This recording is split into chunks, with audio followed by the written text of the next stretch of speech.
ዮናስ ወደ ነነዌ ሄደ። የእግዚአብሔርም ቃል ለሁለተኛ ጊዜ እንዲህ ሲል ወደ ዮናስ መጣ።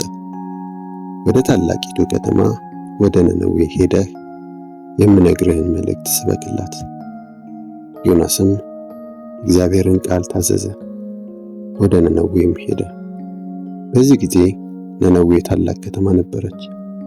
እርሷንም ከዳር እስከ ዳር ለመጎብኘት 3 ቀን ያስፈልግ ነበር። ዮናስም ወደ ከተማይቱ ገብቶ የመጀመሪያውን ቀን ከተጓዘ በኋላ ነነዌ በ40 ቀን ውስጥ ትገለበጣለች ብሎ አወጀ።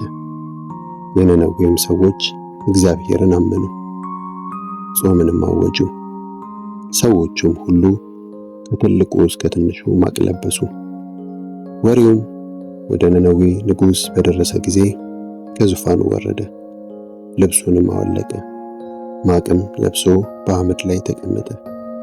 እዚያም እንዲህ ሲል በነነዌ አዋጅ አስነገረ። ከንጉሡና ከመሳፍንቱ የወጣ አዋጅ። ማንም ሰው ወይም እንስሳ፣ የከብት መንጋም ሆነ የበግ መንጋ ምንም ነገር አይቅመስ፣ አይብላ፣ ውሃም አይጠጣ። ነገር ግን ሰውም እንስሳም ማቅ ይልበስ። ሁሉም አጥብቆ ወደ እግዚአብሔር ይጩህ። ሰዎችም ሁሉ ክፉ መንገዳቸውንና የግፍ ሥራቸውን ይተው። እኛ እንዳንጠፋ እግዚአብሔር ራርቶ ከጽኑ ቁጣው ይመለስም እንደሆነ ማን ያውቃል?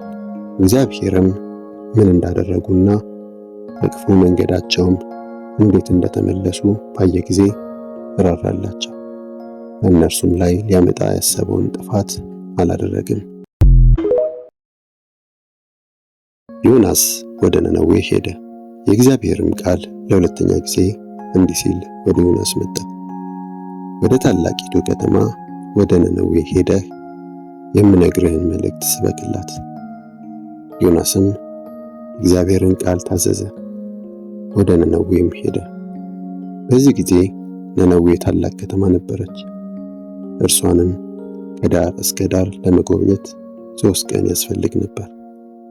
ዮናስም ወደ ከተማይቱ ገብቶ የመጀመሪያውን ቀን ከተጓዘ በኋላ ነነዌ በ40 ቀን ውስጥ ትገለበጣለች ብሎ አወጀ። የነነዌም ሰዎች እግዚአብሔርን አመኑ፣ ጾምንም አወጁ። ሰዎቹም ሁሉ ከትልቁ እስከ ትንሹ ማቅ ለበሱ። ወሬውም ወደ ነነዌ ንጉሥ በደረሰ ጊዜ ከዙፋኑ ወረደ፣ ልብሱንም አወለቀ፣ ማቅም ለብሶ በአመድ ላይ ተቀመጠ። እዚያም እንዲህ ሲል በነነዌ አዋጅ አስነገረ። ከንጉሡና ከመሳፍንቱ የወጣ አዋጅ።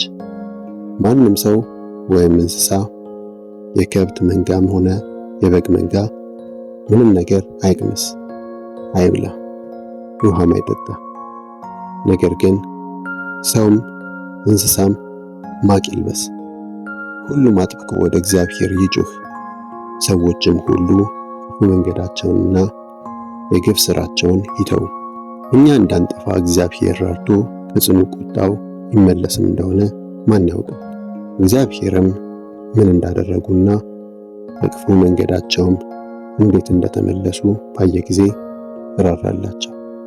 በእነርሱም ላይ ሊያመጣ ያሰበውን ጥፋት አላደረግም።